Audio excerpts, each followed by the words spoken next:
I think you were very humble when you talk about how you were able to identify that. And then I also want to kind of like transition into the next topic, which is our last topic of the day, is that in this environment, like from listening to your story, there were many times where you were like actually like the only like a minority or Asian American in the executive team. And maybe we would love to hear you, like what would be some advice from your side for maybe general entrepreneur or even more specifically for Asian American trying to start their own company or become leaders within the companies? Yeah, I think it's a big challenge. I think it's a big challenge because it's like a fish does not see water. We don't understand our cultural sensitivity, biases, or inclinations. I see. So there's a very interesting city studies done by a guy named Gert Hofstede, Hofstrede, when he was at IBM. So he basically did analysis of how teams work and cultural differences. So here's these dimensions. What is power distance? How do you manage upward? Mm-hmm. Secondly, what is the role of individualism versus collectivism? Mm-hmm. So East Asian culture has very strong, versus individualism. Mm-hmm. Third is how motivated are you toward power and achievement versus being a supportive role? Mm-hmm. So there's that. Another thing is, do you have an avoidance of uncertainty? Mm-hmm. So culturally, that's a thing. And also time orientation. Do you have focus on the short term or long term? Mm. Right? And last, do you indulgence, what they call indulgence versus restraint? Are you willing to restrain your own personal desires and objectives versus someone else's? Mm. So these are all things. And so there's actually a website that's a tool that talks about cultural comparisons. And so even if you look at just Chinese, Taiwan, China, Hong Kong, they are different. Taiwan, Hong Kong, China. They're different. Yeah. On these, they're different. And also the next generation is also different. Right. So then you have to kind of factor all this in to how people work and how they work. Yeah. And so I think just understanding the role of culture and understanding just what's happening, I think that's a piece of it. Another thing is understanding the role of power. People don't think of that, but I think power is one of the most important things. In other words, there's soft power, there's hard power, which is I do your review, or I give you your raise, or I influence your bonus. So that's hard power. But soft power is you are serving on a committee, on a team, or other people cross-functionally, right? How do you influence? So it's not a question of authority, it's a question of influence. How do you influence them? And there's without authority, right? Influence without authority. There's a book by a Stanford professor. The other thing is that the definition, I have a really good, from John Maxwell, a really good description of what leadership is. All leadership is influence. Mm-hmm. That's all leadership is. Yeah. And so I think that all of us can be leaders. And so the ultimate example of that in any company is the product manager. The product manager has no one reporting to them, right? The product manager does not control any budgets. Yeah. Sometimes doesn't control the calendar, the time schedule, or the features. Maybe the feature says the only knob you can turn, right? So you don't know how many people working on it. But ultimately, if you could influence other people, that's how you get things done. Because you can't say, well, you do this or you're fired, right? Well, guess who's going to be fired, right? So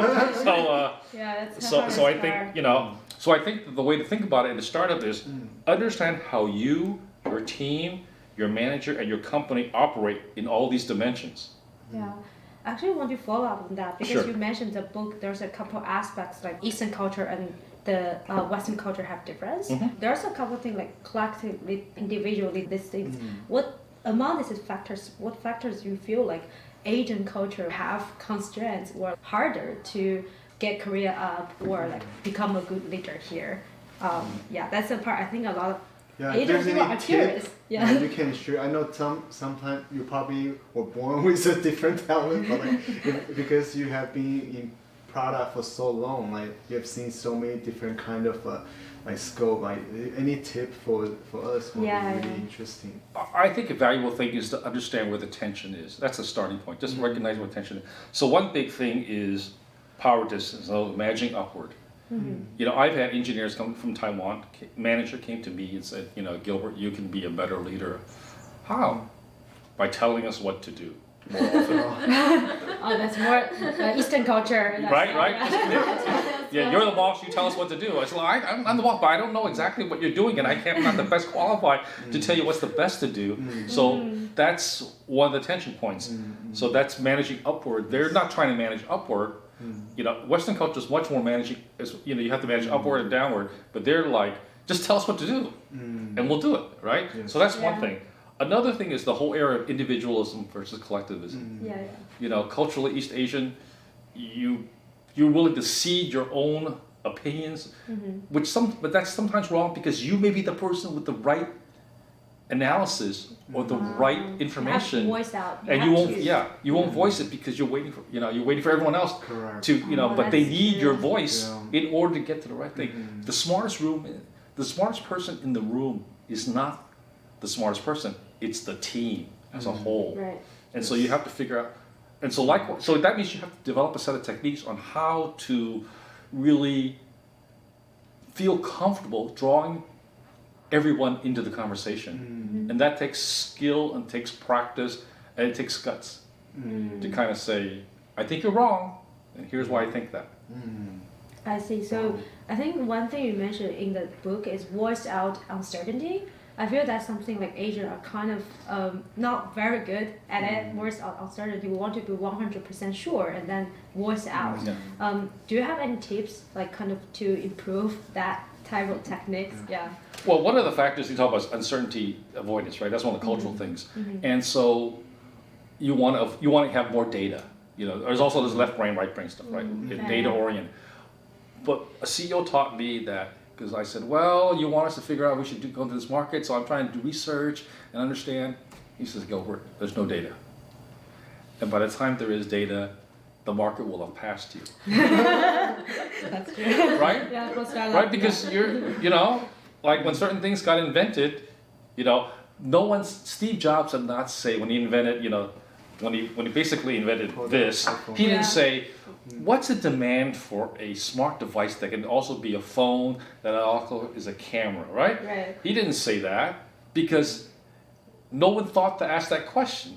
So if his marketing people came and said, well, we've done the research, there's no demand for that product because nobody knows what it is, right? Exactly. So there are times when you have to look at proxies. So you can, it's not totally absent data, but you have to kind of be comfortable in the absence of data. You know, I now trust my intuition a lot more, but it took me a long time to get to that point.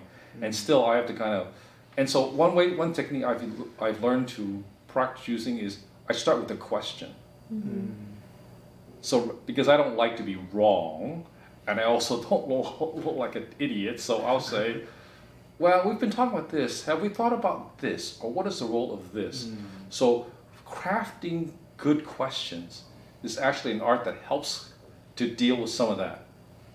Where, you know, well, we've been focusing on this. What about this? It's like, okay, we want to do this. Okay, I think there's a lot of good things about that, but have we thought about this? Or I wonder. So there's different ways to ask questions. Got it.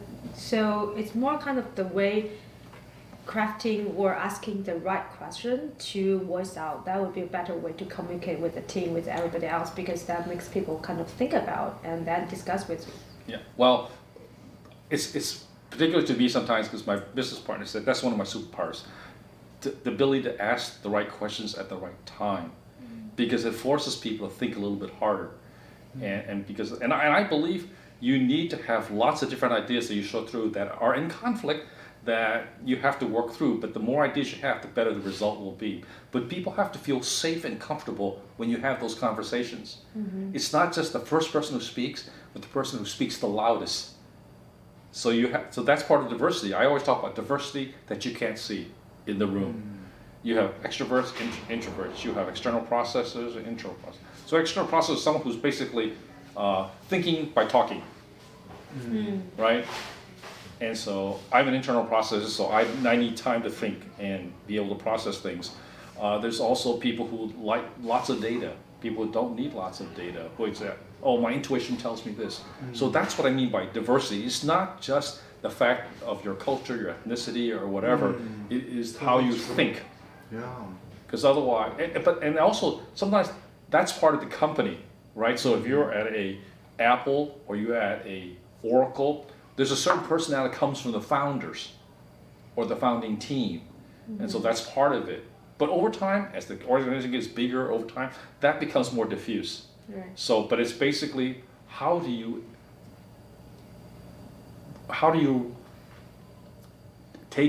solicit and take in diverse opinions? Because I think that you end up making better decisions, but especially better product decisions as a result of that. With the diversity or people from different thinking process, exactly. Maybe one last question I want to touch. I think one big thing for founder, either early stage or later stage, they have to become a good leader. I think, but you have become like a VP or SVP of big engineering team. How you manage people? Like you probably manage people in marketing, engineer. How you manage different people altogether? Is there anything you can share with the founder to hire the right people and also manage the team in a good way? I would say I have my techniques in terms of hiring, but I would say that most of the time when I come into a startup, there are already people there. My style is not to come in, blow everybody out, and bring on the, I almost never bring in, I don't bring in my own people. I say, who do I have? What are I sit every time I come to the company, because it's a smaller company, I sit down with every single engineer, every single person, and tell me about your background. Tell me about why you're here. Tell me what your career arc is. What do you want to do next? And I listen first. So that's the first thing, is just listening to them. The second thing is that for me, I care about each individual. So I want them to be successful in both for the company but for themselves also. So if someone says, I want to be a manager, or I want to lead a project, or I don't want to work on maintenance, right? Not a lot of people work on it, but yeah, I want to work on maintenance for all these reasons. So, or I want to learn about this. So if I understand what are they interested in, what motivates them, what would challenge them, then I try to work that into my program and into what I plan as I look at new projects. And if someone's interested, they will be motivated. If they're motivated, they're more likely to be good. Right. And it's a positive cycle in terms of all that stuff. So listen to them, genuinely care about them as people, and then know where they want to head. Like I've had chances I've given to, someone says, oh, I want to be an engineering manager. Okay, I tell them, okay, I give you a year. This may not work out. If it doesn't work out, I want to demote, make you an engineer again. But I'll give you a chance. I'll support you. I'll help you. Sometimes it works. Sometimes it doesn't. But I give them a chance. I also try to make sure there isn't much difference between the professional path for a technical path and a managerial path. Right. So no one sees that one is better or worse than the other. Both are good because I need both, right? Yes. And the other way I would say in terms of growing a team is that I work best with a CTO. I'm the person who makes the train run on time. So I get the releases, I get the I get the feature list, I get the releases, I get the quality, I do all that stuff. But I don't have to think of the ideas, So I'll give you a free bit of advice. The CTO can check code out, but cannot check code in. Oh, why? Because here's what happens. Okay, Kevin's my CTO. The salespeople and biz dev people take him out on sales call, and can you do this? Oh yeah, I can do that, right? But then guess what happens? Kevin's on to the next person, right? But then now the customer has a bug. Yes. Kevin doesn't have the time to fix that, Yeah. right? Yes, they That's do not it the at best the use, time. right? Or we have a new release. Now there's a regression. That doesn't work anymore. So my rule is that you cannot check code in, but if you find an engineer that's on the project team that will own the code and check it in for you, then you can do that. Right. Now someone owns the code so that when there's a problem or issue or regression, there's somebody who is going to fix that. Because otherwise, the salespeople get mad at both of us, right?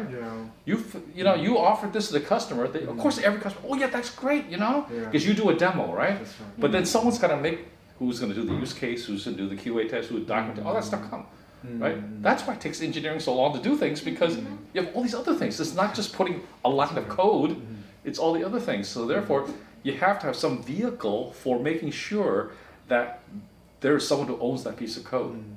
So that's why you can check code out, but you can't check code in.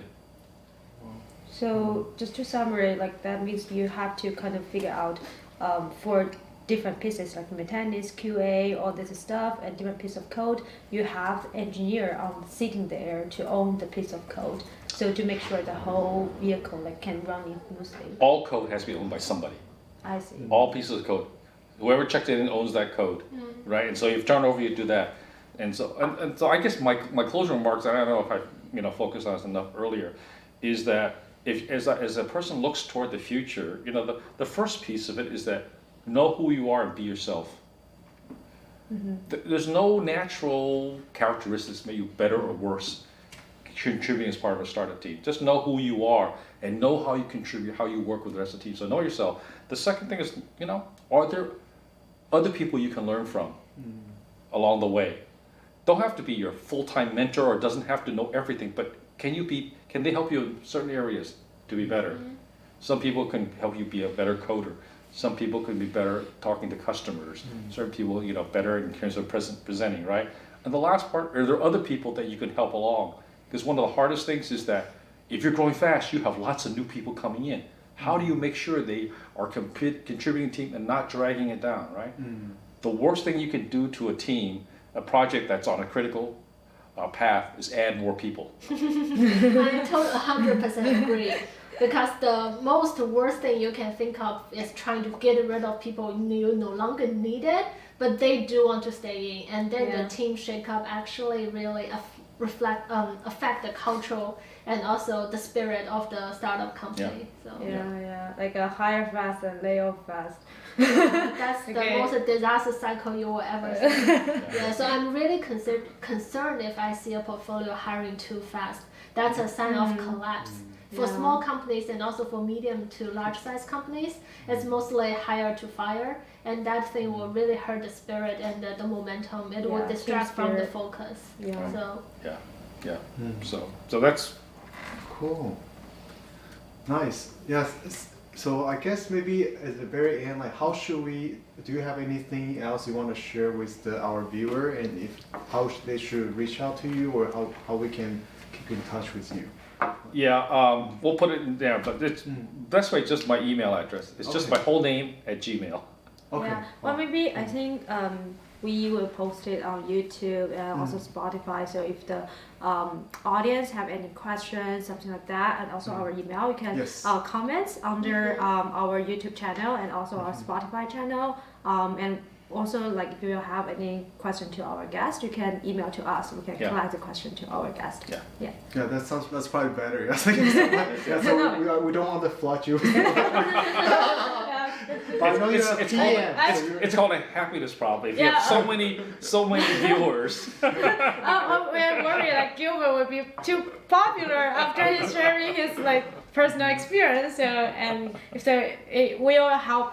Do our best to collect the question, and then we can help you direct the question to Gilbert and answer back to you. Yeah, this is a very unique place. Being involved in Silicon Valley in technology at this time is very unique, but it also creates a lot of challenges in terms of giving up your life for your job, burnout, and work-life balance, all that stuff. I've been through all the ups and downs. I've seen this chapter before. And I think, I've seen this video before. So I think that just having that recognition that there are other people who have been through this before you, and so you should always feel comfortable reaching out to other people. Yeah. Well, that's a great ending. And yes, thank you everyone for watching. And please stay tuned to our next episode. And thank you so much. I'll see you next time. See you. See you. Bye-bye.